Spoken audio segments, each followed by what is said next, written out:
उत्तरेकडून थंड वाऱ्याचा प्रवाह सुरू असल्यामुळे पुण्यासह राज्यभरात कडाक्याची थंडी सध्या अनुभवायला मिळत आहे। सध्या आपण पुण्यामधील डेक्कन परिसरामध्ये आहोत आणि या परिसरामध्ये आपण पाहू शकता दाट अशी धुक्याची चादर सध्या या पुण्यावरती पसरलेली आहे। पुण्यामध्ये एनडीए परिसर असेल, एनडीए परिसरातला 8 अंशाचा पारा पर्यंत गेलेला आहे। शिवाजीनगरमध्ये 9 अंशापर्यंत तापमान गेलं आहे। शहरासहच विविध भागांमध्ये 10 अंशाच्या खाली तापमान सध्या पाहायला मिळत असल्यामुळे पुण्यामध्ये पुणेकर गारठलेले आहेत अशी परिस्थिती सध्या पुण्यामध्ये आहे।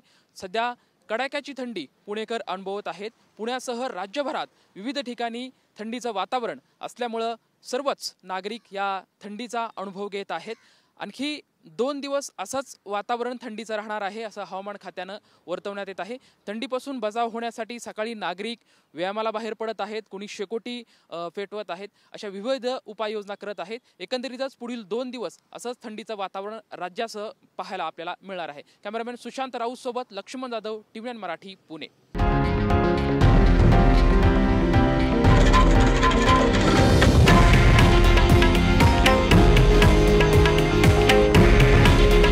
हे आहे देशातील नंबर 1 न्यूज नेटवर्क आणि आपण पाहत आहात TV9 मराठी। काळजी तुमची, हित महाराष्ट्राचं।